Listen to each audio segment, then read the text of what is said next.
Sur la scène, là, je sais pas de lumière. Sur la scène. Sur la scène, là, tu sais. Sur la scène. Sur la scène. Sur la scène.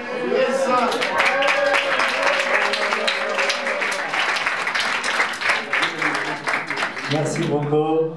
Et je suis tellement heureux de voir tout le monde. La salle est remplie. Et puis voilà, c'est la 4e journée continue du Festival Nomade 2018. Malgré la neige, le froid, toujours on est là. Puis parmi vous, que ça fait longtemps que chaque année je le vois dans ce festival. Et ça fait vraiment plaisir. Surtout à Edith qui est là depuis le début et à d'autres amis qui ont supporté ce festival et qui ont travaillé plus le festival que moi-même. Et je veux juste vous dire que je suis tellement heureux de voir un festival qui passe sur des tapis et que des gens qui partagent un repas. Et la vie, c'est comme ça, qui doit être simple, la vie de nomade ici à Montréal. Et je remercie tout le monde qui ont donné un coup de main depuis le début jusqu'à date. Et sans vos retards, j'aimerais vous présenter quelqu'un qui est vraiment particulier. Puis, le fait qu'il est parmi nous ce soir, c'est tout un travail pour commencer à raconter la vie nomade dans cette planète et trouver des générations que chacun d'eux, il supporte l'autre et puis le comprend et puis s'est grandi dans ça. Et surtout, les nomades du Canada, parce que souvent, je ne vais pas vous... je vais laisser vous expliquer mieux avec leurs propres mots comment ils ont eu des choses un peu parfois difficiles de vivre ici. Et surtout, le fait qu'ils participent avec nous ce soir, c'est déjà extraordinaire parce que j'aimerais commencer avec ce territoire, avec ces gens, cette terre d'accueil. Et sans retarder, j'aimerais inviter Nina Segalovic de venir, s'il vous plaît. Alors, merci.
Sur leur territoire, on est le territoire non cédé du peuple Mohawk, du peuple Ganegaraga.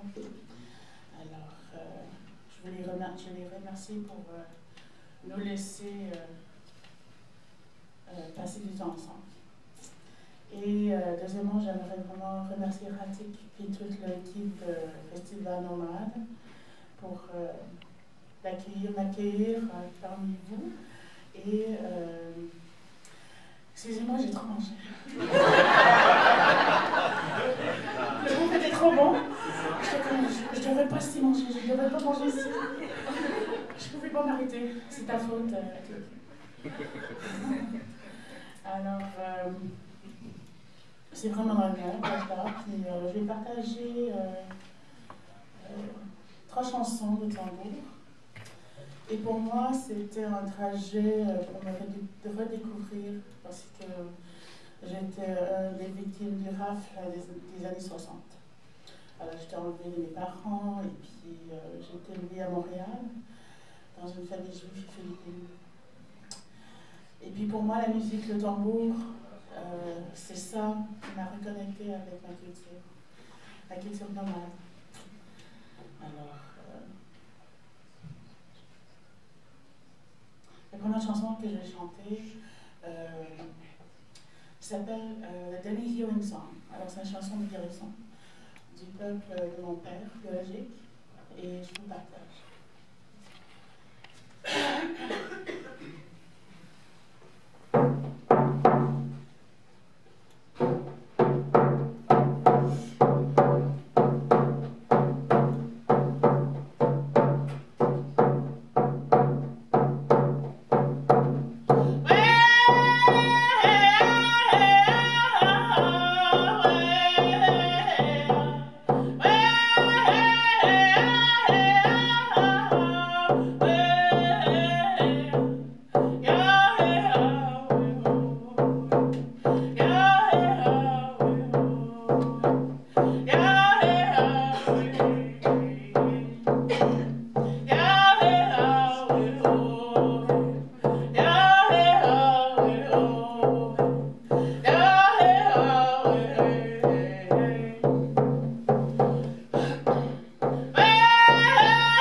Même si j'ai été élevée à Montréal, mon corps est fait pour le Grand Nord. Alors j'ai chaud beaucoup. Alors les chansons qu'on chante, on les chante 4 fois, 4 refrains. Parce que pour nous, le numéro 4, c'est vraiment sacré. Parce qu'il y a 4 directions, il y a les 4 saisons, il y a les 4 couleurs sacrées, il y a les 4 insignes qu'on utilise. Alors, quand vous écoutez les chansons, vous allez voir qu'on les chante 4 fois. Et quand je chante le chant de guérison, c'est quelque chose qui me... comme j'étais élevée dans une famille non autochtone, pour moi, c'est le fait d'avoir des relations, de faire un pont entre les différentes cultures. Et puis pour moi, c'est la guérison des peuples, la guérison de la vie sociale, parce qu'en ce moment, on passe à travers des moments très difficiles. Puis cette chanson, c'est comme une prière que je fais pour qu'on se comprenne plus. La deuxième chanson que j'ai chantée, c'est la chanson Ojibwe, que mon ami m'a montrée. Et puis, pour nous, d'échanger des chansons, c'est une façon de faire les liens. Alors, si vous recevez un cadeau, si vous recevez quelque chose, pour nous, c'est des chansons, c'est un cadeau. Puis chaque fois que je chante, je pense à elle.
ça donne beaucoup ça prend beaucoup d'énergie pour chanter. Là.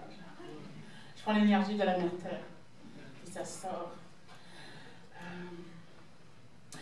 La dernière chanson de tambour que je vais chanter, c'est Strong Woman Song. Cette chanson-là, c'était fait par une femme dans une prison. Et puis, il y avait beaucoup de tensions. Ils étaient en train de faire la bagarre dehors. Salut. Et puis, finalement, elle a commencé à chanter cette chanson-là. Puis, doucement, petit à petit, elle n'arrivait pas jusqu'à temps que ça soit tout calme. Et ça a pris beaucoup de temps. Puis, cette chanson-là représente pour moi tout ce qui se passe autour de moi, dans les nouvelles, la violence, la bagarre, tout ce qui me brise le cœur. Parce que je suis maman. Je suis maman de 3 enfants, 7 ans, 17 et 26. Et pour moi, comme maman, comme parent, je trouve que c'est ma responsabilité de changer l'environnement pour mes enfants, que ça soit plus en paix, plus doux, plus acceptant de qui ils sont. Et puis cette chanson-là, je chante pour eux, pour vous, et tous ceux qui passent à travers des moments difficiles, mais c'est vraiment une célébration. C'est le fait qu'on est fiers, qu'on est capable de faire un changement, c'est le fait qu'on est capable de s'améliorer, d'améliorer la vie sociale qu'on a. Alors je chante cette chanson pour vous.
Je vais faire le chant de gorge.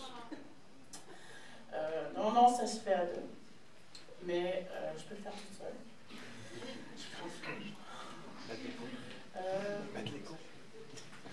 Le chant de gorge, combien d'entre vous a déjà entendu le chant de gorge live?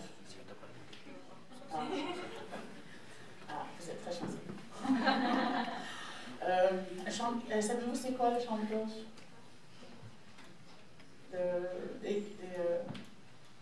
Pourriez-vous deviner c'est quoi? Un jeu, oui. Pour nous, c'est une façon de passer le temps.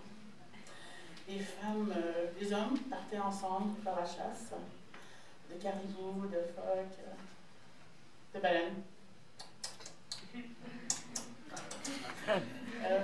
Et les femmes, on faisait, c'est nous qui rangeons l'igloo, la maison chez nous.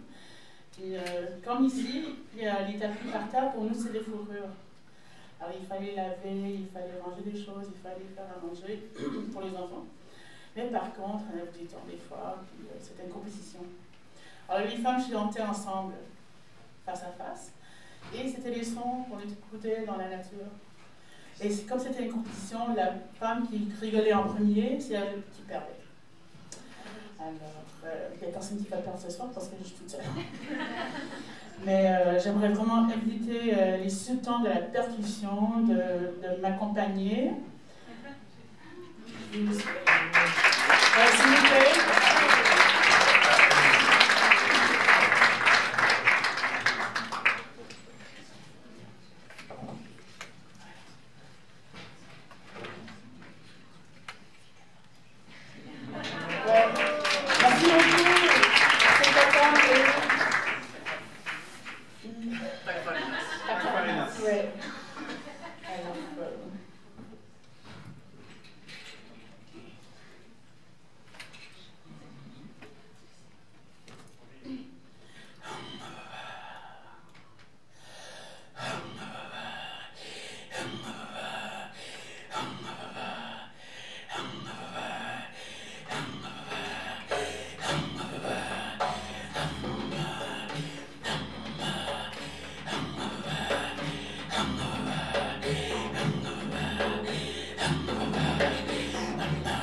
Merci beaucoup encore. Merci beaucoup. Merci so much. Merci beaucoup.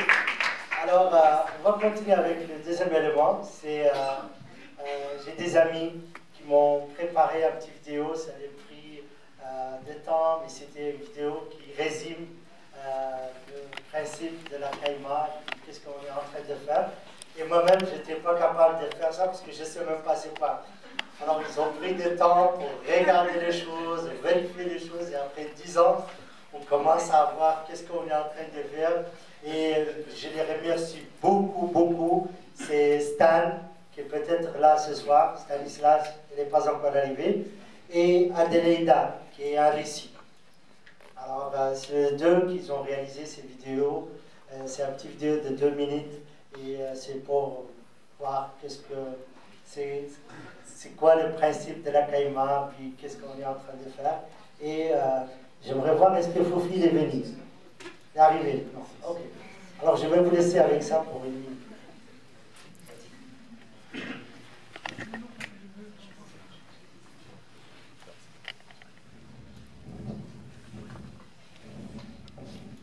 La caïma, c'est un projet unique.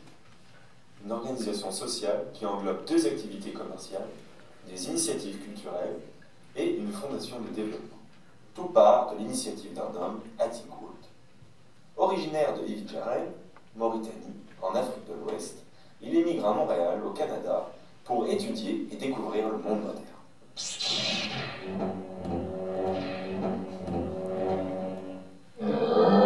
Rapidement, il jette un autre regard sur ses origines et la société nomade dont il est issu. Il comprend qu'il faut soutenir et revaloriser ce mode de vie, aujourd'hui menacé. Donc, il décide de partager cet état d'esprit autour de lui. Il commence à jeter des ponts entre ces 2 villages, Montréal et Ivijarel. À dos de chameau entre les deux, il se met à l'action. En 2004, il commence par ouvrir son restaurant à Montréal, La Caïma, qui signifie la tente nomade. Atig rassemble autour de lui amis, artistes, professionnels, artisans, tous membres d'une grande et même tribu. Au fur et à mesure des années, cet espace dynamique se met en mouvement et se transforme en atelier de multiples projets. 10 ans après, la Caïma est devenue une véritable plateforme d'échange et de partage, depuis laquelle nous travaillons sur 4 missions principales. Partager le bonheur simplement, encourager et développer des échanges équitables, élargir nos horizons culturels, dessiner ensemble un avenir durable. Concrètement, notre organisation s'articule autour de 2 sources de profit et de 2 domaines d'investissement. À Montréal, cuisine nomade et commerce équitable dégagent des profits. Nous les investissons sur 2 vastes domaines. Les initiatives et les échanges culturels, avec le rendez-vous annuel du Festival Nomade, et une fondation de développement réalisant des projets durables en Mauritanie. Ces 2 domaines d'investissement produisent des biens et des services qui alimentent et font grandir les activités commerciales basées à Montréal. Fleurs d'hibiscus, artisanat, décors, produits naturels, savoir-faire et principes de vie. Ces échanges, matériels et immatériels, entraînent de la valeur ajoutée qui permet de plus grands investissements en retour et donc de la croissance. Ainsi, nous encourageons un système viable, cyclique et intégré. Chaque bouteille de Atix que vous buvez, chaque graine de couscous que vous mangez, contribue au développement de ce grand projet. Avec vous, nous partageons cet état d'esprit et formons une grande génération nomade. La grande caravane est lancée et ne s'arrêtera jamais.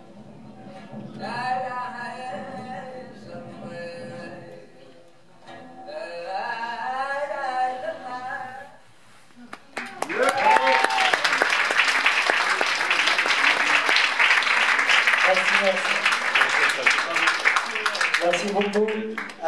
Voilà, alors c'est ça le principe, c'est ça qu'on essaie de faire. Et sans passer à l'autre numéro. Dans la lumière.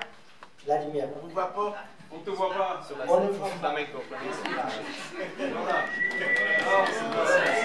Tout d'abord, j'aimerais prendre 1 minute pour remercier Sébastien qui est là, qui a travaillé très fort.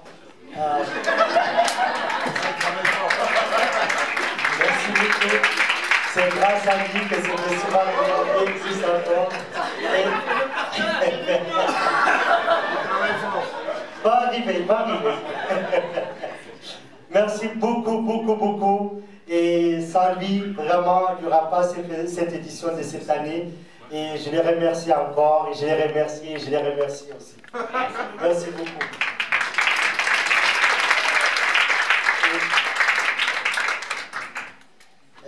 Voilà, j'aimerais passer, demander est-ce que Fofi peut venir. Moi, je suis en train de manger. Alors, la soirée va commencer. C'est interdit de manger dans la salle. Donc, vers ça, messieurs, dames. Normalement, interdit. Ça, c'est Fofi, c'est l'autre animateur ce soir. Et c'est Fofi. Je vais animer depuis là-bas. Donc, que personne ne soit ennuyé par une voix qui arrive de derrière. C'est moi, je ne suis pas payé pour le faire. Et chaque graine que vous mangez, chaque graine de couscous que vous mangez participe à mon non-salaire.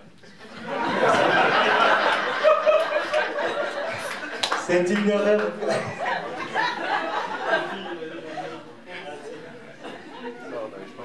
Eh messieurs, dames, depuis mon spot, est-ce que je peux vous demander, parce que c'est lui qui est le plus souriant, mais qui prend le plus qui dépense le plus d'énergie et tellement d'argent dans ce festival depuis quelques années, moi j'ai envie qu'on lui donne tout l'amour du monde avec du bruit à ce mec-là, il s'appelle Atik, parce que c'est le plus modeste d'ici, c'est lui qui fait tout ça. 1, 2, 3 !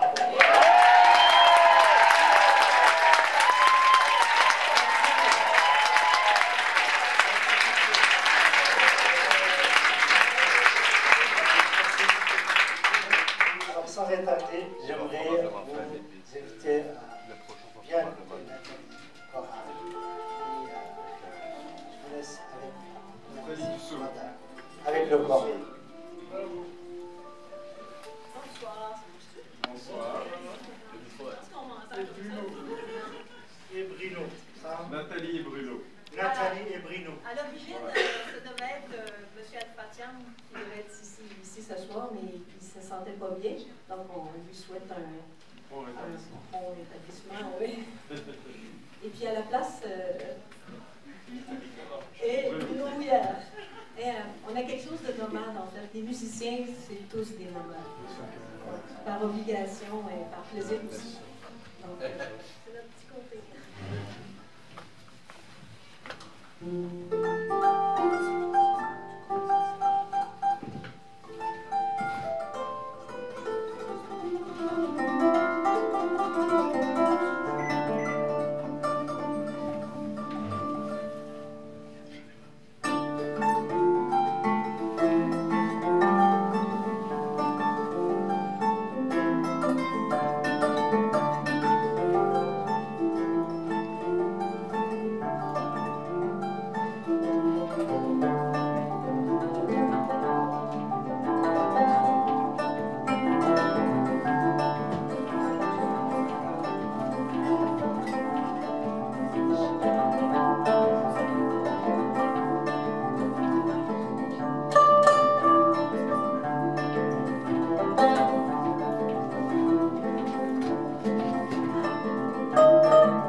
l'Afrique de l'Ouest, des Mandingues.